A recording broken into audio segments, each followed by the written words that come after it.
पहुंच गए। राजा बलि ने देखा, अरे मेरे द्वार पर तो कितना सुंदर ब्राह्मण देवता आए हैं। उनके रूप को देख करके मोहित होने लगे। आहा, कितना सुंदर बालक है। आज से पहले तो मैंने इतना सुंदर बालक देखा ही नहीं।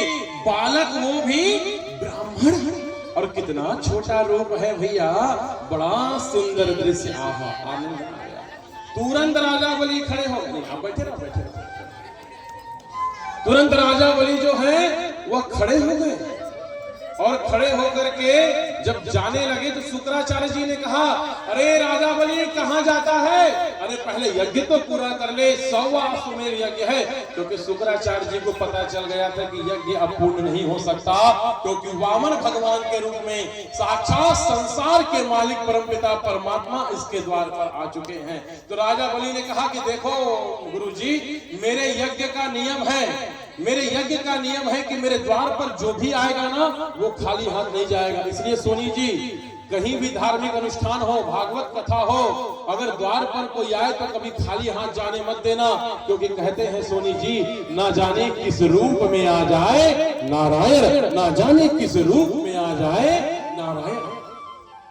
राजा बलि जो है हाथ जोड़ करके भगवान वामन के पास चले गए। जाइए वामन जी के पास, वामन भगवान को लेकर के आइए, हाथ पकड़ के, पकड़िए उनका हाथ, हाथ पकड़िए, क्या बात, ले करके आइए। हाँ, बैठाइए अपने आसन पर। अब आप उनके चरणों पर बैठ जाइए। राजा बलि चरणों पर बैठ जाइए। हाँ, बस बैठे रहिए, बैठे रहिए, बताते जाऊंगा मैं।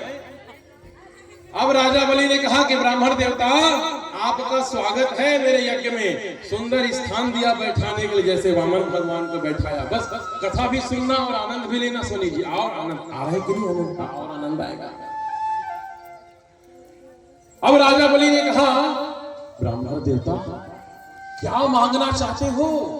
जो मांगना है मांग लो, मेरे पास सर्वस्व है। अरे इतना मांग लो, इतना मांग लो कि संसार में कभी मांगना मत पड़े। भगवान वामन मन ही मन कहते हैं, संसार को देने वाला मैं हूँ, लक्ष्मी मेरे साथ रहती है, और ये राजा बलि मुझे देने का बात करता है। फिर भी कल्याण हो बेटा, तेरा कल्याण, कोई बात नहीं, भाव अच्छे से तेरे कल्याण। अब राजा बलि कहने लगा, हाथी दूं, घोड़ा दूं, सोना चांदी दूं, क्या चाहिए बोलो ना ब्राह्मण देवता। अब वामन भगवान कहने लगे, ना मुझे सोना चाहिए, ना मुझे चांदी चाहिए, ना मुझे हाथी चाहिए, ना मुझे घोड़ा चाहिए। राजा बलि कहने लगे, क्या चाहिए ब्राह्मण देवता? तो राजा भगवान वामन ने कहा, ज्यादा कुछ नहीं राजन, ज्यादा नहीं, बस 3 पग, बोलो ना, 3 पग बस भूमि दे दो। अब तो राजा बलि ठहाके मार करके हंसने लगा। अरे ब्राह्मण देवता, क्यों मजाक करते हो, क्यों मजाक करते हो ब्राह्मण देवता? एक तो आपका इतना छोटा रूप, 3 पग भूमि क्या करोगे? अरे इतना इतना आएगा, उसमें क्या होगा? हे ब्राह्मण देवता, अगर आप बोलो ना तो आपके साइज की दुल्हनिया भी मैं ला कर दे सकता हूँ, वो भी व्यवस्था है मेरे पास। दीदी है क्या व्यवस्था दुल्हनिया की? अरे क्या बात है, तालियां बजनी चाहिए। दुल्हनिया की भी व्यवस्था है, वो भी सेम टू सेम आपके साइज की। तो भगवान वामन कहने लगे, ना रे बाबा ना, मैं तो विवाह से दूर रहता हूं भैया, क्योंकि मैं तो भैया संतोषी ब्राह्मण हूं। क्योंकि देखो राजा बलि, मैं 3 पग भूमि इसलिए मांग रहा हूं, मैं एक जगह पर बैठा हुआ था, अब वो जगह किसी दूसरे का था, अब वो तो मेरे को मार करके भगा दिया, चल रे मेरा जगह है। अब मेरे पास बैठने के लिए जगह ही नहीं है, भजन करने के लिए जगह ही नहीं है, इसलिए राजा बलि ज्यादा नहीं, 3 पग भूमि, मात्र 3 पग राजन, मात्र 3 पग। राजा बलि ने कहा कि ठीक है भगवान, अब आपकी इच्छा है तो मैं 3 पग भूमि देता हूं, लेकिन पहले किसी भी, सोनी जी, जब किसी कार्य को किया जाता है ना तो पहले संकल्प किया जाता है। आप भी जब मुझे निमंत्रण देने आए भागवत का तो सबसे पहले आपने संकल्प किया था ना। तो ऐसे ही राजा बलि अपनी पत्नी विंध्या बलि को बुलाते हैं। खड़े हो जाइए राजा बलि अपने स्थान पर। बस बस बस जैसा बोलते जाऊंगा। राजा बलि जो है अपनी पत्नी विंध्या बलि को बुलाते हैं और कहते हैं, आओ हम पहले ब्राह्मण देवता की इच्छा पूरी इनको 3 पग भूमि चाहिए। और जब संकल्प करने के लिए सोनी जी जल निकालते हैं तो जल नहीं निकलता। क्यों नहीं निकलता? क्योंकि उस कमंडल की टोटी में शुक्राचार्य जी बैठ गए थे। कौन बैठ गए थे? राजा बलि जब जल निकालते हैं ना तो जल नहीं निकलता। रखे रहो वामन भगवान, उनको क्यों दे रहा?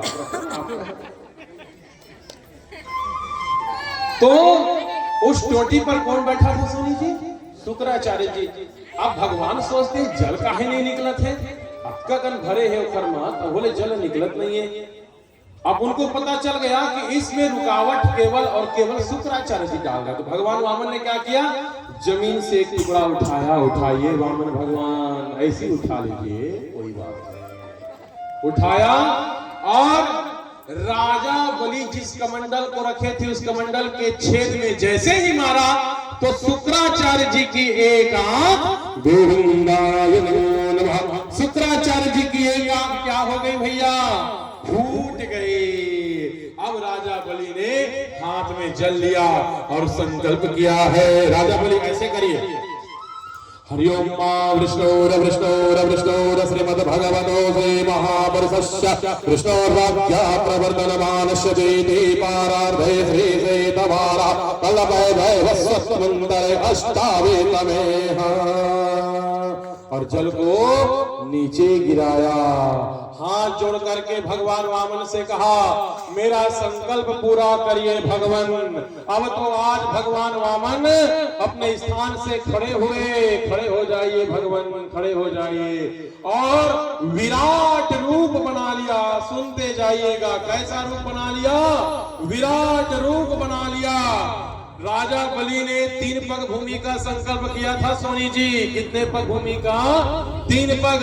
भगवान ने 1 पग में पूरा आकाश नाप लिया। 1 पग रखिए, क्या बात, जोरदार तालियां बजनी चाहिए। 1 पग में पूरा आकाश नाप लिया। दूसरे पग में दूसरा पग रखिए भगवान, दूसरे पग में पूरा ब्रह्मांड नाप लिया।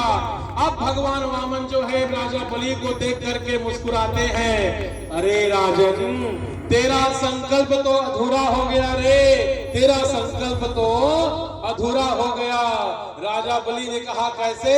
क्योंकि मैंने 1 पग में तो पूरा आकाश नाप लिया, दूसरे पग में पूरा ब्रह्मांड नाप लिया, अब तो तीसरे पग के लिए जगह है ही नहीं। तब राजा बलि ने कहा, प्रभु मेरा संकल्प कभी अधूरा नहीं हो सकता। भले ही आपने 2 पग में सर्वस्व नापा हो, आज भी मेरा सिर मौजूद है, झुका दीजिए सिर को। और भगवान वामन ने